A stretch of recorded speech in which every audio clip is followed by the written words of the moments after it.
Alhamdulillah dalam majelis ini yang kita sebut dengan tolakoh kepemimpinan yang utamanya adalah untuk memberikan asupan ilmu kepemimpinan kepada teman-teman di catur elang berikut dengan afiliasinya. Tak lupa yang terhormat Pak Zenuri, Pak Oki, Pak Ferry, Pak Gogor, dan seluruh leader-leader di catur elang dan perusahaan afiliasinya. Tanpa panjang lebar lagi, saya sebagai moderator mempersilakan Ustadz Salim Mafillah untuk menyampaikan materi terkait dengan tolakoh kepemimpinan. Waktu dan tempat dipersilakan Ustadz. Assalamualaikum warahmatullahi wabarakatuh. Alhamdulillah wassalatu wassalamu ala rasulillah wa ala alihi wa ashabihi wa mawalah. La hawla wa la quwata illa billah, amma ba'du. Sahabat Fadil yang kita hormati, Pak Zainuri, Pak Oki, dan seluruh pimpinan Catur Elang Perkasa beserta seluruh perusahaan afiliasinya, rekan-rekan semuanya, keluarga besar Catur Elang Perkasa dan seluruh afiliasi yang berhimpun pada kesempatan siang hari ini. Barakallahu fikum jami'an. Syukur kehadirat Allah atas limpahan karunia-Nya tadi himpun di dalam majelis ilmu. Mudah-mudahan setiap langkah yang kita tempuh menjadi pemudah jalan kita semua menuju surga, dan duduk kita semua dicurah-curahi rahmat Allah, dinaungi sayap-sayap malaikat, diturunkan sakinah, dan disebut-sebut nama kita semua dengan bangga pada makhluk-makhluk mulia yang ada di sisinya. Sebagian ulama mengatakan salah satu ayat utama tentang sifat kepemimpinan Rasulullah SAW di dalam Al-Quran Karim adalah surat Taubah ayat ke-128. Firman Allah Subhanahu wa taala, laqad ja'akum rasulun min anfusikum azizun 'alaihi ma 'anittum harisun 'alaikum bil mu'minina raufur rahim. Shadaqallahul 'azim. Firman Allah, laqad ja'akum, benar-benar telah datang kepada kalian rasulun, seorang utusan Allah, min anfusikum, yang berasal dari kalangan kalian sendiri. Azizun alaihi ma anittum, amat berat terasa olehnya apa-apa yang menjadi beban kalian. Harisun alaikum, amat sangat menginginkan kebaikan bagi kalian. Bil mu'minina raufur rahim, dan beliau terhadap orang-orang beriman sangat lembut lagi penyayang. Allah Subhanahu wa taala mengatakan tentang beliau, laqad ja'akum, benar-benar telah datang kepada kalian. Maka sifat kepemimpinan beliau yang pertama adalah aktif dan inisiatif. Datang, bukan diundang. Kalau saya diundang, Pak. Datang dan membawa kebaikan-kebaikan. Rasulullah SAW itu digambarkan oleh Allah dalam surat Al-Balad, falaqtahamal aqabah. Maka mengapa orang yang ingin menjadi pemimpin tidak menempuh jalan yang mendaki lagi sulit seperti yang telah ditempuh oleh Muhammad SAW. Jadi surat Al-Balad dalam bagian awal itu menyindir Walid bin Mughirah, seorang pemimpin besar dari Bani Mahzum di tengah kota Mekah yang bercita-cita untuk menjadi pemimpin tunggal tunggal kota Mekah seperti zaman kakek Rasulullah yaitu Abdul Muthalib. Di masa Abdul Muthalib kepemimpinan kota Mekah itu di tangan satu orang. Pemimpin tunggal yang adil, bijaksana, dan mampu melibatkan partisipasi seluruh kabilah dengan semua merasakan kebersamaan. Begitu Abdul Muthalib meninggal dunia, maka kota Mekah ini kepemimpinannya sifatnya oligarki. Dibagi-bagi kepada kepala-kepala kabilah. Ada yang berkuasa atas sikoyah tentang pemberian minum jamaah haji dan pengelolaan sumber Zam-Zam. Itu adalah Bani Hashim, anak cucu dari Abdul Muthalib. Kemudian ada yang berkuasa atas yang namanya Sidanah, yaitu mengurus berbagai atribut kepemimpinan kota Mekah. Ada yang kekuasaannya disebut Royah, artinya pengibar panji perang. Ya. Kalau dia mengibarkan panji perang, yang lain harus ikut gitu ya. Kemudian ada kekuasaan yang namanya Khazanah, pengurus perbendaharaan kerajaan. Ada yang namanya Imarah, urusannya adalah tentang memakmurkan Masjidil Haram dan urusan-urusan berbagai tamu yang datang berziarah. Ada yang namanya Sifarah, urusannya adalah tentang mengirim duta dan diplomasi. Jadi kepemimpinan kota Mekah itu terbagi-bagi. Nah, Bani Makhzum, salah satu kabilah yang terkuat, pemimpinnya namanya Walid bin Mughirah, bapak dari Khalid bin Walid, panglima yang nantinya akan menjadi panglima sangat terkenal, baik ketika masih jahiliyah maupun dalam Islam, dikenal sebagai pedang Allah. Ini Walid bin Mughirah ini pengen seperti Abdul Muthalib lagi. Maka yang dilakukan, ahlak tuma lalu badalannya, dia menghabiskan harta yang banyak untuk bikin pesta-pesta, undang para tokoh, dan juga menyogok mereka supaya mereka mau mendukung dia. Dan ternyata itu semua gagal. Karena hampir semua ketua kabilah di kota Mekah pengennya ya saya juga mau memimpin, maksud mau diambil dia semua. Gak bisa. Dan upaya Walid bin Mughirah ini gagal total. Maka dalam surah Al-Balad ada kata-kata wa walidi wa ma walad, demi Walid dan anaknya. Ini tentang Walid bin Mughirah yang ahlak lalu bada, menghabiskan harta yang banyak demi menjadi pemimpin, tetapi gagal total. Sementara Allah kemudian menunjukkan kenapa Allah memilih Muhammad SAW untuk menjadi nabi. Karena Walid bin Mughirah pernah mengatakan, loh kalau ada nabi yang paling pantas jadi nabi, ya aku, kosok Muhammad. Gitu. Maka Allah mengatakan, aku memilih Muhammad. Karena apa? Muhammad itu telah menempuh jalan yang mendaki lagi sulit. Kalau kita pergi ke Jamarot, tempat melempar jumrah pada musim haji, itu ada jumrah ula, wusta, Aqobah. Aqobah ini satu tempat yang dulu ya di sekitarnya ini bukit-bukit yang sempit, celahnya dan susah ditempuh jalannya. Maka disebut Aqobah, seperti kesaksian Abbas bin Abdul Muthalib ketika menemani Rasulullah baiat Aqobah, sumpah setianya orang-orang Ansor, itu jalannya nggak bisa berdua jejer, harus satu-satu dan dia harus mendukung Rasulullah agar tidak terpeleset. Apa yang dimaksud jalan yang mendaki lagi sulit itu? Kata Allah, wa ma adraka mal aqabah fakku raqabah. Yang pertama, Rasulullah itu sejak belum diangkat menjadi nabi maupun rasul, beliau orang yang suka membebaskan budak. Suka membebaskan orang dari ketertindasan. Beliau telah membangun satu track record dan reputasi sebagai orang yang anti penindasan dan anti kezaliman.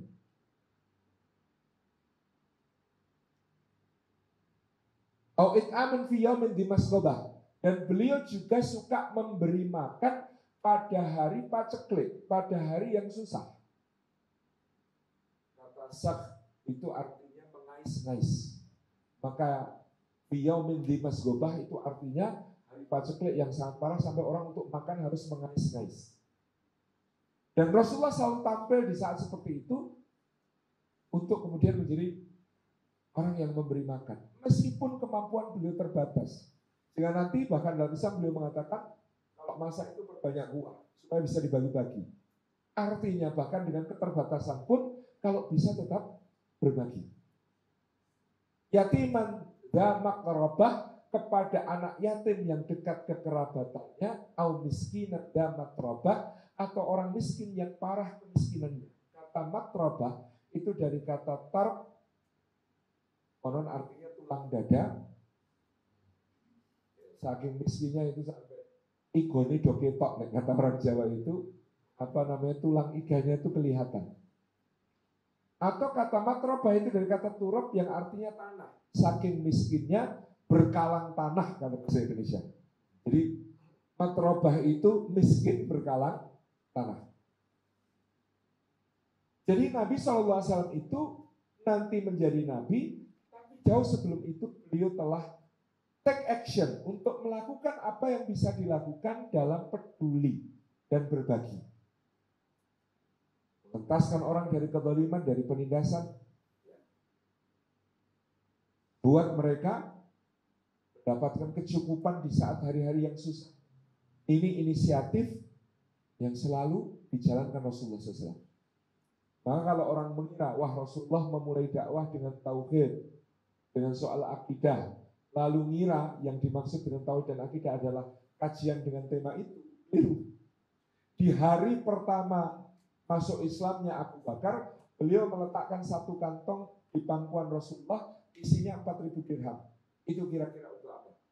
Semuanya untuk proyek-proyek yang memang Rasulullah selalu berinisiatif yang demikian. Karena Abu Bakar sudah berpikir dulu Rasulullah itu nolong orang, membantu orang tanpa pamrih, tidak mengajak mereka untuk apapun juga. Lah sekarang beliau mau mengajak orang untuk beriman kepada Allah, pasti butuh proyek-proyek kebaikan yang jauh lebih besar.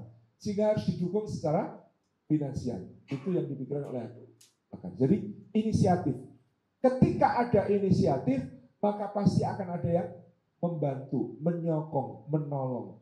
Orang itu kalau bergerak, meskipun dia mungkin tidak punya aset yang banyak, tidak punya resources dalam bentuk dana ataupun barang-barang yang banyak, tapi begitu dia bergerak, orang percaya kepadanya, pasti Allah akan besarkan.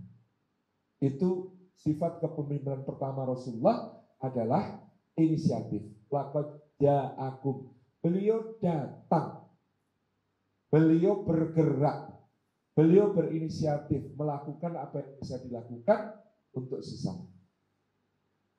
Yang kedua, Rasulun min anfusikum. Rasul ini dia membawa risalah. Risalah itu mission, message, dia membawa risalah. Maka seorang pemimpin itu ya harus punya misi, harus punya message, harus punya satu hal yang hendak dia lakukan bukan untuk dirinya, tapi betul-betul untuk mengubah keadaan. Kalau mau jadi pemimpin tapi yang dia pikirkan adalah gaji, fasilitas, saya dapat apa, nanti saya akan menggunakan apa yang saya dapat itu untuk apa. Ini belum mental pemimpin. Mental pemimpin itu Rasulun, punya misi. Mental pemimpin itu punya message. Catur Elang Perkasa misalnya punya misi dalam 30 tahun yang akan datang, maka kita harus menjadi bagian dari yang mengubah energi kita di Indonesia ini, menyelamatkan dari krisis energi, sekaligus membawa energi yang bersih, energi yang sustainable, misalnya begitu. Nah itu mission. Karena kita memikirkan tentang kelangsungan, kita memikirkan polusi di Jabodetabek karena PLTU, kita memikirkan kemudian berbagai perubahan iklim yang terjadi karena emisi dan lain sebagainya. Maka punya mission. Oh, kalau begitu ini harus menjadi penggerak untuk perubahan energi ke depan. Nah itu mission. Rasulullah SAW membawa risalah, membawa misi. Beliau membawa misi bagaimana membuat orang-orang yang begitu mudahnya bercerai-berai. Karena pertikaian kecil, mereka berperang satu sama lain. Mereka menyembah berhala, memakan bangkai, membunuh anak perempuan, gitu ya. berpecah belah, melakukan perzinaan, pergaulan bebas, meminum khamr, berjudi. Semua yang beliau hadapi di tengah kota Mekah saat itu untuk diubah. Itu adalah misi. Min anfusikum. Sifat pertama inisiatif, sifat kedua punya misi, sifat ketiga min anfusikum. Beliau dikenal dan memperkenalkan diri. Orang tahu siapa Rasul. Kenal, akrab, ada di tengah-tengah mereka. Rasulullah SAW itu berasal dari kalangan mereka.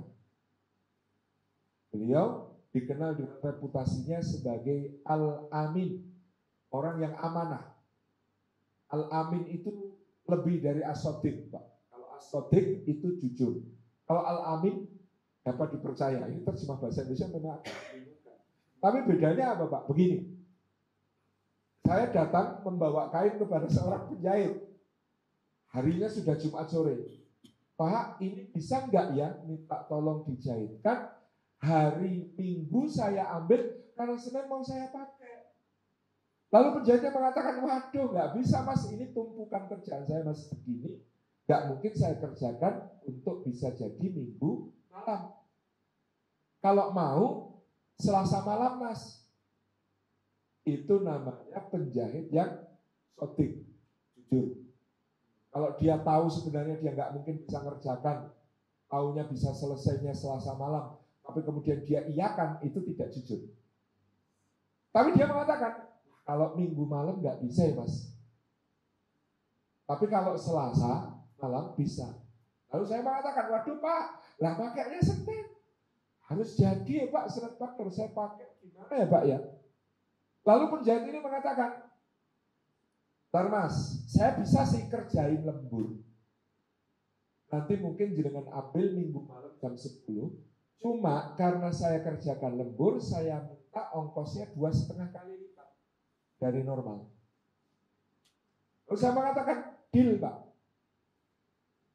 Ketika deal, lalu Minggu malam saya datang jam 10, jahitannya sudah jadi dan diserahkan kepada saya, itu namanya amanah. Jadi sidik itu jujur, amanah itu mampu mewujudkan apa yang dikatakan. Ada pemimpin yang jujur tapi tidak amanah. Pemimpinnya jujur, ya nggak korupsi, nggak ngambil dan lain sebagainya, tetapi pembangunan nggak jalan, nggak apa-ngapain gitu ya, anggaran nggak terserap gitu. Gara-gara saking takutnya dituduh korupsi sampai tidak pakai anggaran sama sekali gitu. Ini jujur tapi tidak amanah gitu. Ya. Apa namanya? Jadi dia jujur ya. Korupsi Bapak itu cuma kerjaannya pada nggak jalan itu. Nah, itu namanya tidak amanah. Amanah itu dia jalan sesuai dengan apa yang dia katakan. Sesuai dengan janji, sesuai dengan job desk, sesuai dengan kontrak yang sudah dia tanda tangani. Itu namanya amanah. Itulah Rasulullah. Jadi bukan cuma jujur, tapi amanah. Reputasi itu membuat Rasulullah dikenal dan beliau memperkenalkan diri kepada orang-orang. Semua mereka pun tahu seperti apa Rasulullah. Meskipun nanti akan ada yang menggunakan hal yang dikenal itu untuk membantah beliau. Misalnya, ya mali hadar Rasul ya'kulu ta'am wa yamsi fil aswaq. Rasul macam apa ini? Kok dia makan makanan kayak kita dan jalan di pasar kayak kita? Artinya Rasulullah itu tidak ajaib. Sebagai Rasul kok tidak ajaib? Ya makan, ya kerja di pasar. Harusnya itu yang namanya Rasul itu ya turun dari langit, punya sayap, bisa terbang gitu ya. Ternyata enggak, justru Rasulullah adalah sesuatu yang sangat manusia. Seseorang yang sangat manusia.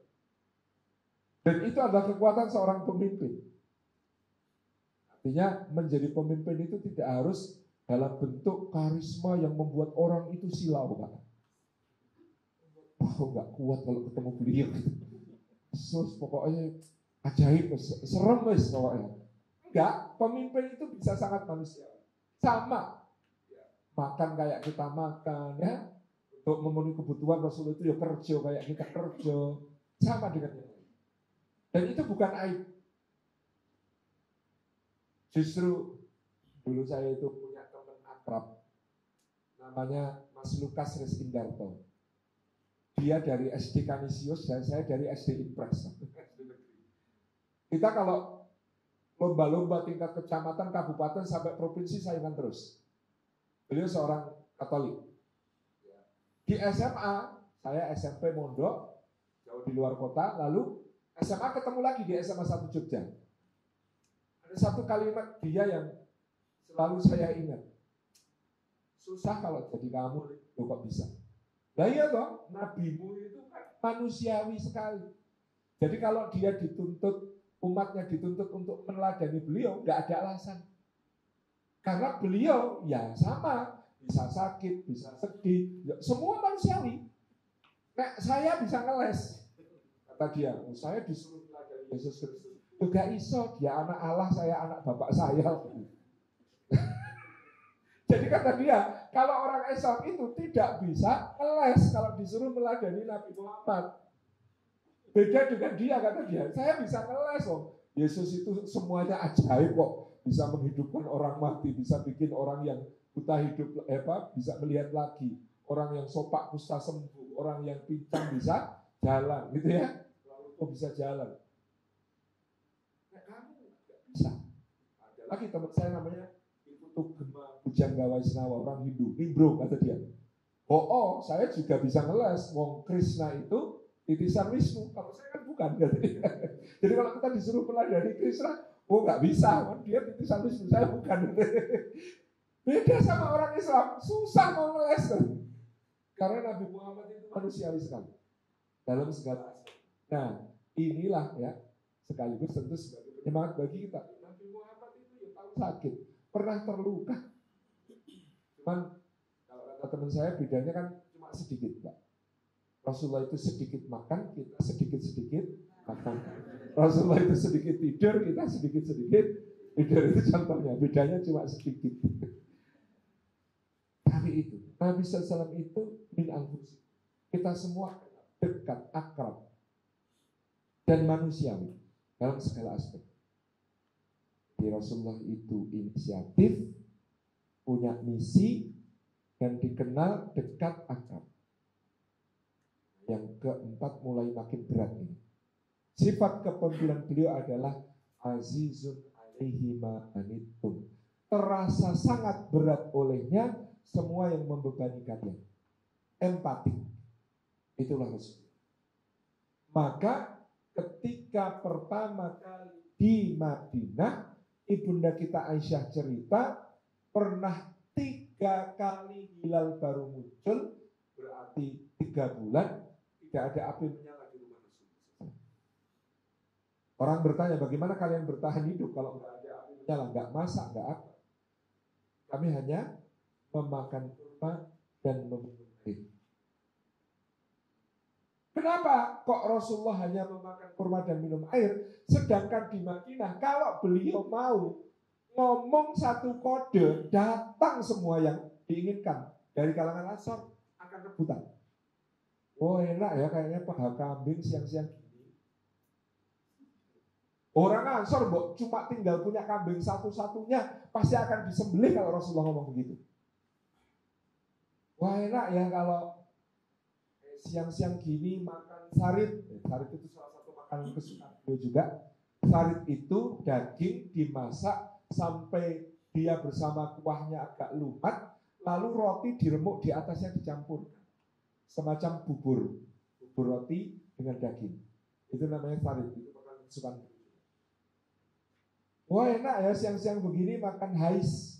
Hais itu ya kurma direndam sampai agak lumat, lalu lumatan kurma ini dipanasi, dicampur dengan yogurt laban, campur dengan laban, dimasukin kismis gitu ya, dan potongan buah-buahan lain.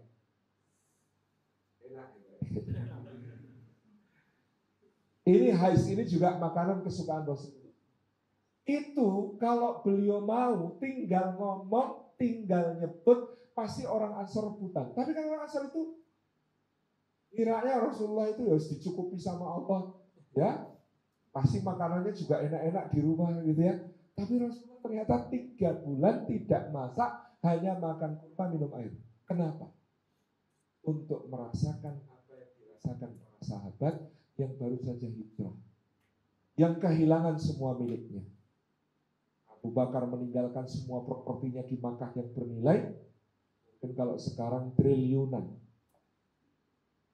Suhaib bin Sinan meninggalkan semua yang dia rintis dari nol, punya bisnis dagang besar di kota Mekah, dan datang ke Madinah hanya dengan baju yang melekat di badan. Abdurrahman bin Auf dari anak yang penuh kemakmuran kaya raya di Mekah, datang juga tidak membawa apa-apa. Semua orang ketika hijrah merasakan hal yang berat, maka Rasulullah memilih untuk berempati. 3 bulan tidak masak. Dalam peristiwa perang Ahzab atau perang Khandaq, itu kan karena berita musuh mau mengepung Madinah, maka dianalisis kemungkinan pengepungan bisa berjalan dalam jangka waktu lama. Kunci bisa bertahan adalah makanan cukup. Orang itu kalau dikepung, kunci bertahannya logistik. Maka makanan itu dihemat. Dalam peristiwa menggali parit untuk bertahan itu diceritakan oleh Sa'ad bin Abi Waqqas, jatah makan kami kalau pagi itu sebutir kurma dan air. Itu kami sesep-sesep sampai duhur sambil gali kondak. Kurmanya itu satu orang satu, disesep-sesep sampai duhur sambil gali kondak, sekali dikasih minum. Jadi supaya energinya itu masuk sedikit demi sedikit langsung kepake. Nanti baru makan malam, kata Sa'ad bin Abi Waqqas, itu tangan kami dibasahi, lalu tangan basah ini dimasukin ke persediaan tepung. Nah, tepung yang nempel di tangan yang basah itu jatah makan malam. Caranya bukan diulangin jadi roti, nggak akan cukup. Caranya ada yang keliling bawa minyak panas ditetes-tetesin untuk dikempel-kempel begini. Sehingga itulah jatah makan malamnya itu. Kalau tangannya gede dapat banyak. Tapi biasanya badannya yang gede butuh energi besar gitu. Jadi dari tepung dikempel-kempel itulah jatah makan. Sampai maka para sahabat itu mengganjal perutnya dengan batu karena lapar. Dan ini efektif, Pak. Saya dulu pernah jalan kaki dari Pantai Jati Kontal di Purworejo Selatan sampai balik ke pondok saya di Pulau Sam. Itu jalan kaki dan waktu itu kok ya bawa duit gitu ya. Itu di jalan lapar itu, saya ambil batu, saya selipkan di sini. Bisa bertahan sampai pondok itu. Ternyata memang ada ilmunya bahwa saraf perut itu bisa agak ditipu dikit gitu. Supaya tidak bunyi. Itu diganjil pakai batu. Dan itu yang dilakukan para sahabat. Nah, terjadi pada suatu hari ada batu besar, dipecah nggak bisa, mau dipindahin nggak ada yang kuat. Maka Rasulullah dipanggil. Rasulullah ini batunya susah. Maka beliau mendekati batu itu, kemudian mengangkat beliung. Mengangkat sebuah seperti apa? Boso Jawa itu lancong, semacam kapak tapi yang lebih mendasar dan lancip, kemudian dipakai untuk menghancurkan. Nah beliau apa Pak? Gancu tapi gede gitu ya. Nah beliau angkat, kemudian beliau hantamkan ke batu itu sambil bertakbir, Allahu Akbar. Batunya itu memercikkan api tinggi, terang gitu. Kemudian beliau mengatakan, Allahu Akbar, aku diberi kunci-kunci negeri Syam. Dari tempatku berdiri aku bisa melihat istana-istananya yang berwarna merah. Dan umatku akan sampai di sana. Coba bayangkan, ini sudah mau dikepung. Lalu beliau memberi semangat, kita akan sampai ke negeri Syam. Berarti kira-kira dikepung ini selamat atau tidak selamat? Selamat, kalau nanti bakal sampai ke negeri Syam. Kemudian beliau hantam lagi, Allahu Akbar, percik api lebih tinggi, aku diberi kunci-kunci Persia. Dari tempatku berdiri aku bisa melihat istana-istana putih di Madain, di Ctesiphon, dan umatku akan sampai ke sana. Itu sudah retak-retak batunya. Hantaman ketiga, batu itu pecah berantakan, apinya memercik. Kemudian beliau berkata, Allahu Akbar, aku diberi kunci-kunci negeri Yaman. Dari tempatku berdiri aku bisa melihat gerbang-gerbang kota San'a. Sampai sekarang kalau kita googling tentang gerbang San'a, itu old city-nya itu cantik sekali. Ada gerbang-gerbang dari batu dan tanah liat yang sangat bagus. Itu bisa kita lihat di San'a. Kemudian sepanjang Rasulullah berulang kali ngangkat ganco ini tadi, Pak, para sahabat melihat bajunya Rasulullah itu terbuka, perutnya kelihatan. Dan di balik ikat pinggang Rasulullah, para sahabat melihat ada 2 batu yang mengganjal perut beliau. Maka para sahabat merasa malu karena mereka hanya diganjal 1, Rasulullah sampai harus diganjal 2. Jabir segera pulang menemui istrinya mengatakan, kamu punya apa? Keluarkan semua yang kita punya. Dia tinggal simpenannya tepung segenggam sama anak kambing 1. Keluarkan semua. Kamu uleni tepung itu jadikan roti. Aku akan menyembelih anak kambing itu dan mengulitinya untuk dimasak. Aku melihat pada diri Rasulullah SAW ada kelaparan yang tidak akan pernah sanggup ditahan oleh orang selain beliau. Nanti kita undang Rasulullah datang ke sini untuk disiapkan. Jabir menemui Rasulullah yang masih ikut menggali parit. Ya Rasulullah, ke rumah ya Rasulullah ada makanan sedikit. Rasulullah tersenyum dan kemudian memanggil seluruh penggali parit. Semuanya kita diundang oleh Jabir. Ayo ke rumahnya, ada makan. Semua berbondong-bondong ke rumah Jabir, Jabirnya pucet. Nah cuma masak dikit. Hanya untuk Rasulullah ngajak orang sebanyak ini nanti bagaimana? Terus dia tergopoh-gopoh dengan istrinya. Celaka kita, Rasulullah membawa begitu banyak orang datang kemari. Istrinya tanya, yang ngajak mereka kamu atau Rasulullah? Rasulullah. Loh kalau yang ngajak Rasulullah ya tenang toh. Yang tanggung jawab beliau. Kata istrinya Jabir. Jadi kata istrinya Jabir, yang ngajak kamu aku khawatir. Tapi kalau yang ngajak Rasulullah, beliau pasti tanggung jawab. Ternyata betul, Rasulullah langsung ke dapur, kemudian mendoakan makanan itu dan beliau bersabda, jangan dibuka ya tutupnya, biarkan aku yang melayani mereka. Maka Rasulullah kemudian mengatakan, udkhulu ashran. Ayo masuk 10 demi 10. Nah, setiap 10 masuk, beliau ambilkan roti, cidukkan daging dan kuah di atasnya, blek. Ini cikal bakal sandwich isi daging itu. Roti, cidukkan daging dan kuah, plek, gitu ya. Terus 1 demi 1, 10 demi 10, banyak sekali. Dalam satu riwayat disebutkan ada sekitar 1.500 orang yang makan. Dan ketika selesai Rasulullah kemudian ngasih Jabir, ngasih istrinya, beliau makan sendiri, beliau doakan, lalu sudah itu beliau keluar. Lalu Jabir cerita, habis itu aku penasaran tak buka wadahnya. Masih utuh seperti semula, gak berkurang sama sekali. Tapi kalau dicari-cari di bawahnya ada lagi, ada. Dulu cerita seperti ini itu kagumnya sama mukjizatnya. Tapi begitu saya pikir-pikir yang lebih menakjubkan bukan mukjizat, tapi Rasulullah yang ketika mendapatkan nikmat tidak pernah melupakan yang lain dan bahkan beliau mendudukkan diri menjadi pelayan bagi yang lain. Rasulullah itu melayani dulu, selesai semua baru makan. Itulah azizun alaihi ma anittum. Rasulullah itu kalau soal ngerasake apa yang dirasakan para sahabat, beliau terdepan. Itu sifat kepemimpinan empati. Yang berikutnya, harisun alaikum. Rasulullah SAW itu selalu menginginkan yang terbaik untuk semua umatnya, untuk semua sahabat. Sifat kepemimpinan berikutnya dari beliau adalah selalu menginginkan yang terbaik untuk seluruh yang dipimpinnya. Maka ketika Allah mengatakan innalladzina kafaru sawa'un 'alaihim a'anzartahum am lam tunzirhum la yu'minun. Hai Muhammad, gak usah sedih. Kamu beri peringatan atau tidak kamu beri peringatan, memang yang namanya orang kafir nggak mau beriman.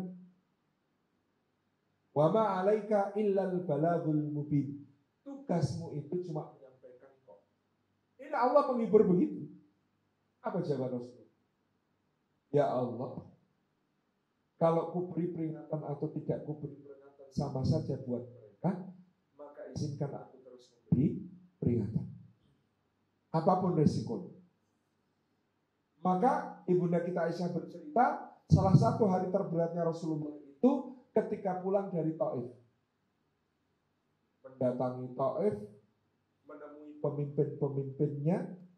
Pada tahun ke-11 itu adalah tahun terberat karena apa? Sudah mentok Pak kota Mekah itu.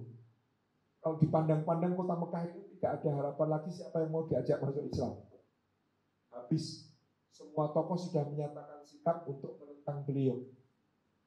Semua yang ikut beliau disiksa dan diintimidasi sedemikian rupa. Bahkan paman beliau wafat, ya. Ibunda Khadijah istri beliau tersayang juga wafat. Beliau diboikot. Ya. Bahkan sudah orang-orang Quraisy berani nyerang fisik ke beliau. Beliau sedang sujud diinjak kepalanya. Beliau sedang sujud dituangi kotoran ke perut dan punggungnya. Punggung dan kepalanya. Kemudian beliau rukuk itu dijerat lehernya pakai tali, pernah kejadian begitu. Serangannya sudah sangat parah. Belum sahabat-sahabat yang disiksa yang kita sudah hafal keadaannya, Bilal, Ammar bin Yasir, kemudian Khabbab dan lain sebagainya.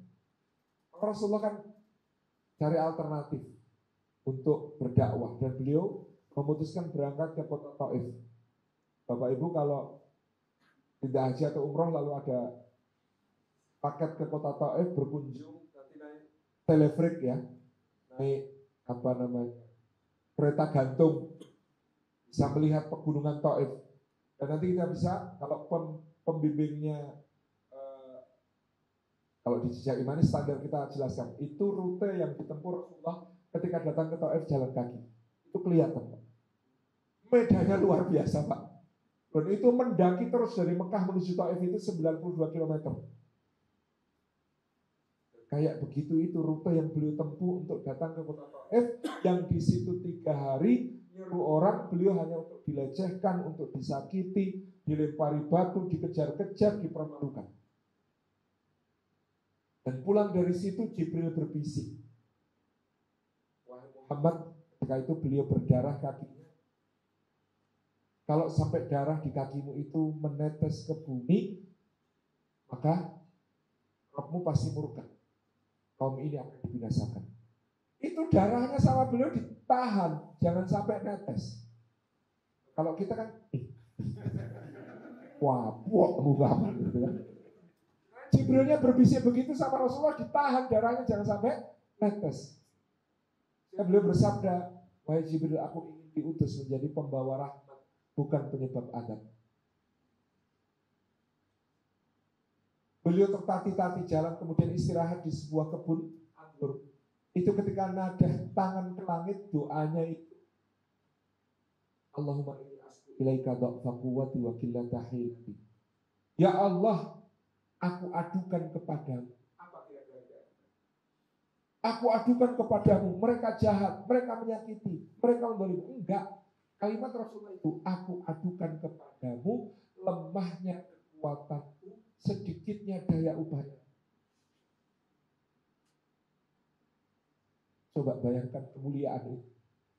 Aku adukan kepadamu lemahnya kekuatanku, sedikitnya daya upaya. Padahal kayak apa beliau berupaya, padahal kayak apa kuatnya beliau menghadapi semua ini. Sampai nanti ketika tiba di Qarnul Manazil, maka kemudian Jibril datang lagi mengatakan, wahai Muhammad, berikan izin. Izin apa? Kalau engkau mengizinkan, maka Allah perintahkan aku bersama malaikat gunung Ahsyabain ini untuk menimpakan gunung yang dijaganya kepada orang-orang yang sudah menyakiti.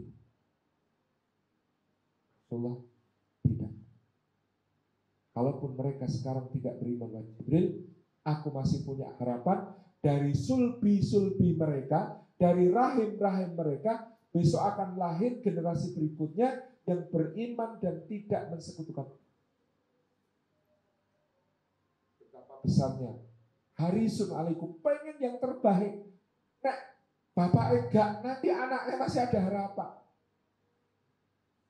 Itu luar biasa ya Rasul. Harisun. Terakhir, sifat beliau adalah bil mu'minina raufur rahim. Kepada para sahabat beliau, kepada orang-orang di sekitar beliau itu rauf, lembut, rahim, penyayang.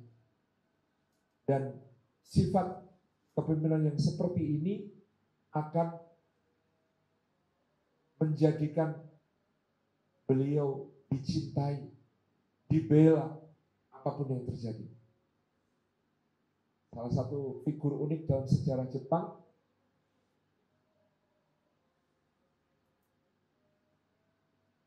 adalah pemimpin aliansi barat dalam perang Sekigahara. Namanya Ishida Mitsunari. Selama 3,5 abad, Ishida Mitsunari ini dihitamkan oleh sejarah. Karena yang menang perang kan lawannya. Sehingga ditulis tentang dia itu jelek-jeleknya. Tapi ketika kemudian sources, sumber-sumber sejarah semasa diungkap, dan kemudian dituangkan dalam film Sekigahara itu, kita tahu ada sifat yang menarik. Cerdas, iya. Setia kawannya, iya. Jadi dia punya teman yang punya sakit kusta.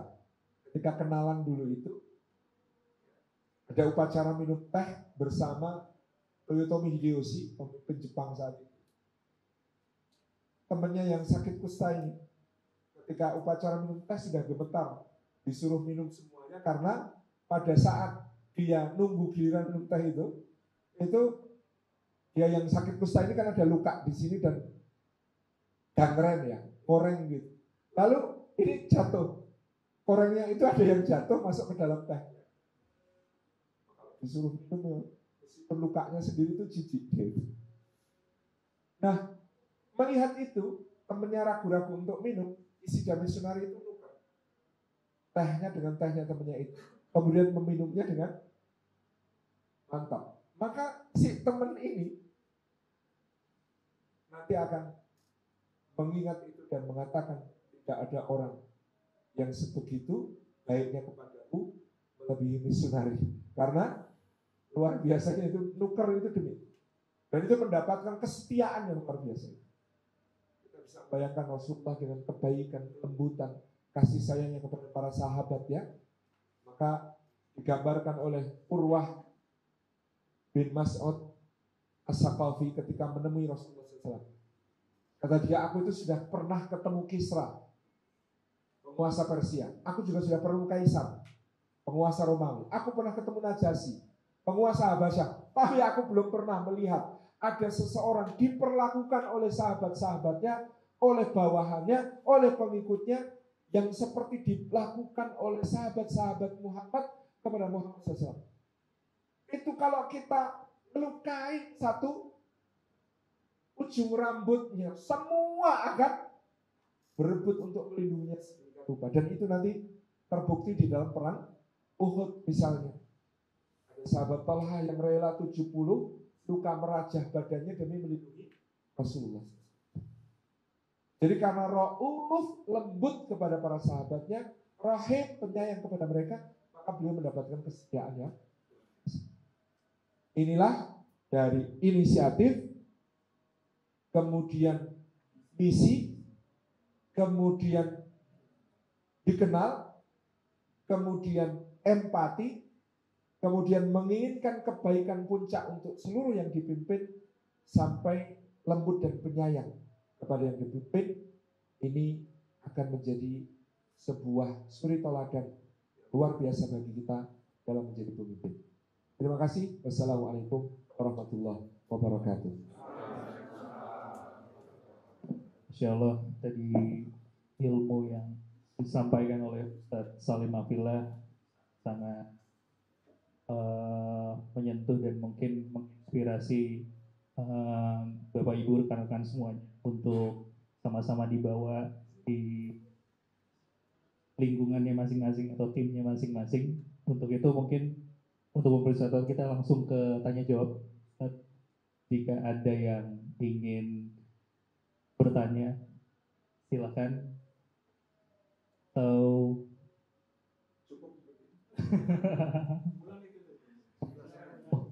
Ulan, maaf. Silakan Mbak Ulan.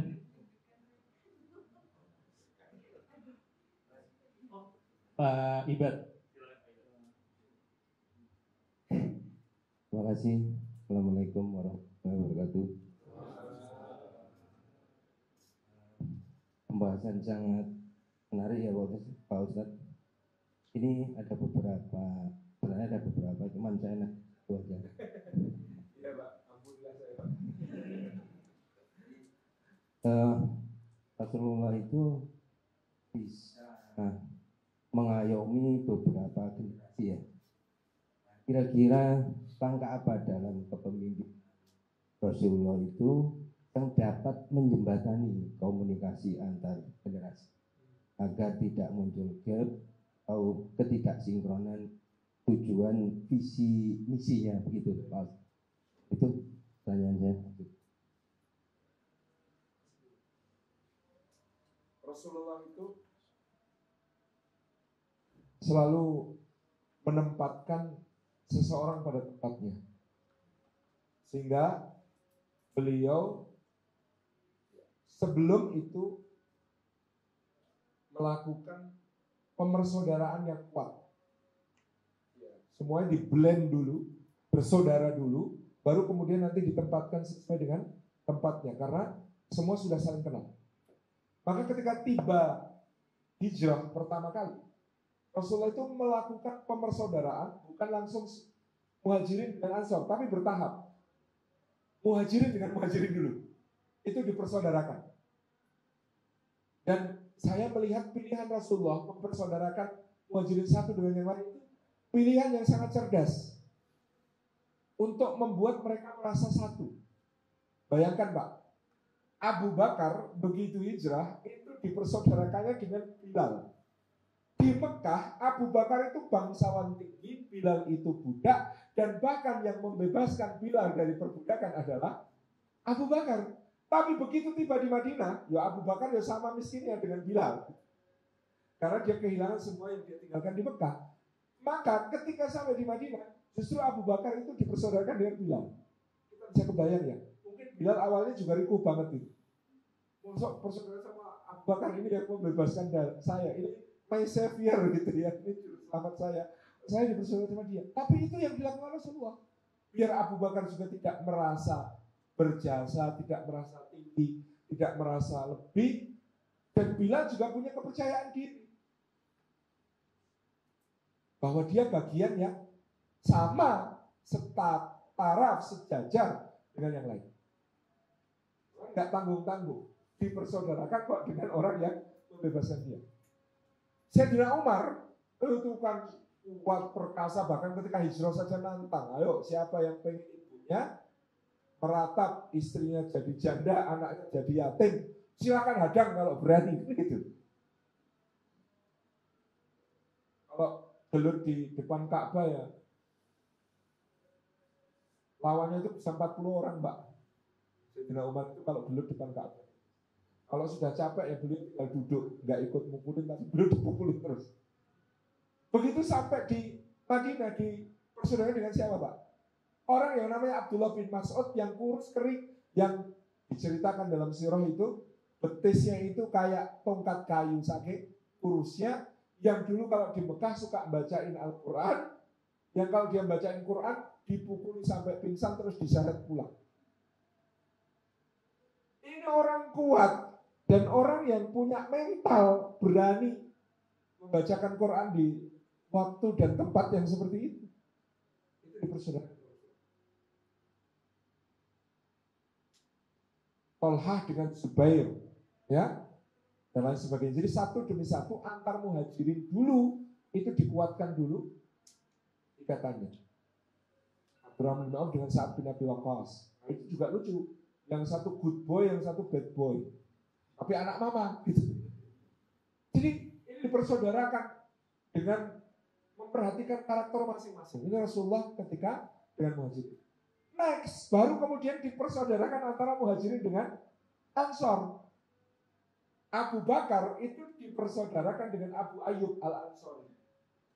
Abu Ayyub ini Abu Bakarnya Madinah memang.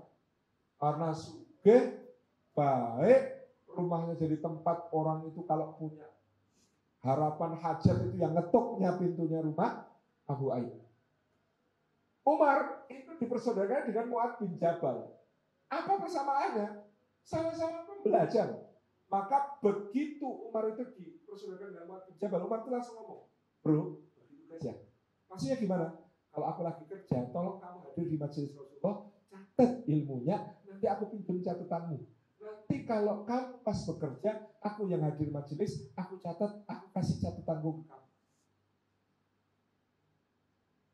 Jadi Rasulullah lihat, ini cocok ini, tandeman cocok orang ini.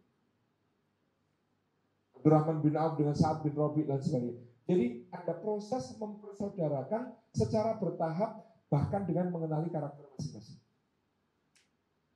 Lalu Rasulullah tempatkan orang pada tempatnya. Dan bahkan juga Rasulullah kadang-kadang harus menepis senioritas, junioritas. Amr bin Al-As itu baru masuk Islam. Begitu dia baru masuk Islam, dia langsung diminta Rasulullah memimpin satu ekspedisi. Di ekspedisinya itu, Abu Bakar dan Umar jadi anak buahnya. Maka gembelo kata orang Jawa. Dia geleleng akhirnya. Ketika dia geleleng, jadi merasa besar kepala. Oh, nggak ada yang lain. Khalid bin Walid masuk Islam saja nggak dikasih anak buah Abu Bakar dan Umar. Aku loh langsung dikasih anak buah Abu Bakar dan Umar. Karena kepedean itu dia mendekati Rasulullah. Ya Rasulullah, siapa orang yang paling kamu sayangi? Rasulullah menjawab, Aisyah. Enggak, maksud saya laki-laki. Kata Rasulullah, bapaknya, yaitu Abu Bakar. Terus siapa lagi? Bapaknya Hafsah. Terus siapa lagi? Suaminya Ummu Kulthum, Utsman. Terus siapa lagi? Suaminya Fatimah, Ali. Kata Amr bin Al-As, habis itu aku kapok. Gak tak teruskan tanyanya. Khawatir namaku disebut paling akhir. Jadi Rasulullah menempatkan dia karena memang dia punya skill, tetapi tidak membiarkan dia sombong karena menjadi atasan dari senior-senior. Nah, begitu dia memimpin di tengah perjalanan malam-malam, itu dia memerintahkan semua matikan api. Umar protes. Jangan sembarangan ya, kita butuh api. Masa ini semua kedinginan dan untuk usir binatang buas, masa dimatikan? Abu Bakar yang si Umar, dia pemimpin, disuruh Rasulullah jadi komandan kita. Oh ya ngawur ya jangan loh. Gitu. Dia lebih berilmu dari kita. Dia matikan. Akhirnya dimatikan. Apa Pak yang terjadi? Beberapa menit kemudian terdengar suara gemuruh. Ternyata patroli pasukan musuh yang 10 kali lebih banyak daripada rombongan ini. Kalau saja tadi tidak dimatikan, habis. Nah, kalau kita jadi Abu Bakar, bukan? Memang pengalaman ini, orang ini, pinter. Udah, biar. Hari berikutnya, pagi-pagi itu dia ngomong. Ini kan Rasulullah mengutus dia untuk mendakwai satu kota berbenteng gitu. Kemudian Amr bin As itu ngomong, kalian semua tunggu di sini, aku akan masuk sendiri ke kota itu. Kalau waktu duha, aku belum keluar, kalian yang menyerbu masuk di pintu Abu Bakar. Umar mau jadi pahlawan sendiri, sok-sokan, mau mati konyol. Jangan gitu dong, katanya. Kata Amr, tenang wahai Umar. Abu Bakar mengatakan, ikut aja, gak apa-apa, kita di sini.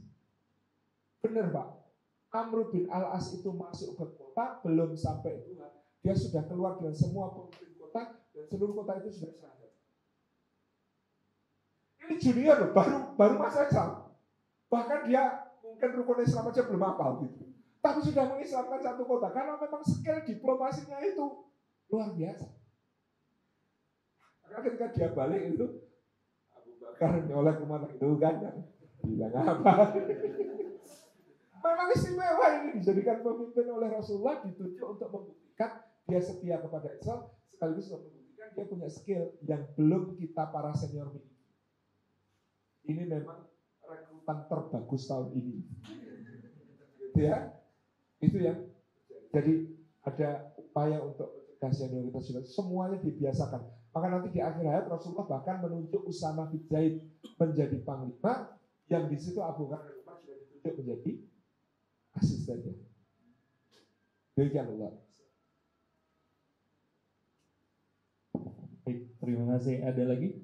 Atau satu lagi? Ya, terakhir ini ya, terakhir. Singkat saja Mbak Ulan.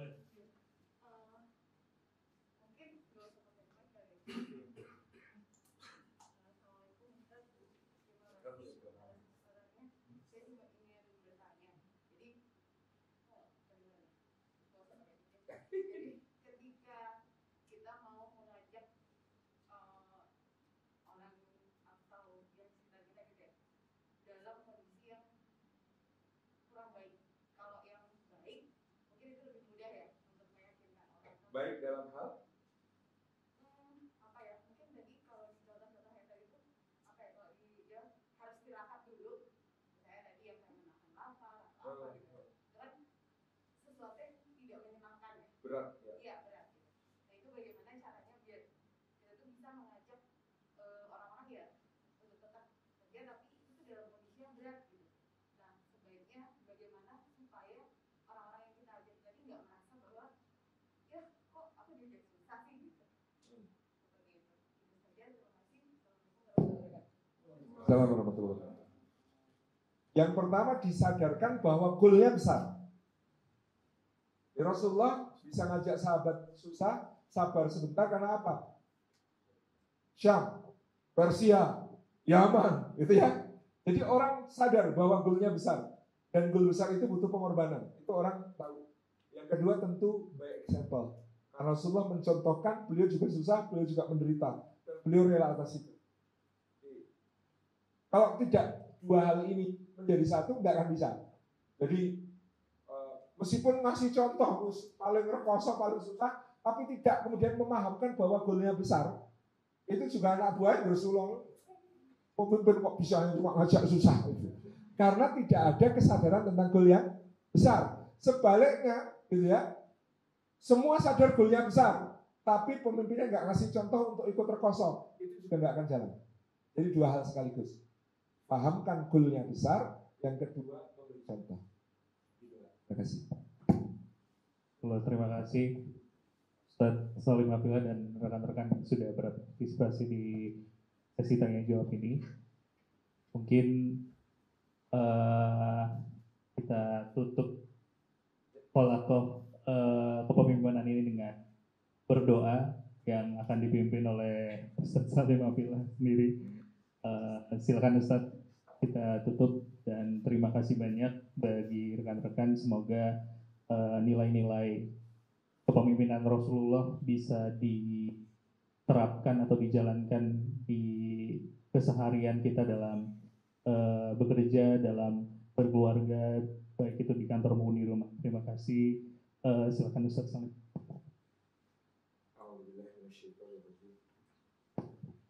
Bismillahirrahmanirrahim. Alhamdulillahirabbil alamin. Hamdan syakirin, hamdan na'imin, hamdan yuwafi ni'amahu wa yukafi'u mazidah. Ya Rabbana lakal hamdu kama yanbaghi li jalali wajhika wa 'azimi sultanik. Allahumma fasalli wa sallim wa barik ala sayyidina wa habibina wa syafiina wa maulana Muhammad ibn Abdullah wa ala alihi wa ashabihi wa mawala. Wardallahumma an sadatina Abi Bakrin wa Umar wa Utsman wa Ali wa an kulli sahabati Rasulillah ajma'in. Warda anna ma'ahum birahmatika ya arhamar rahimin.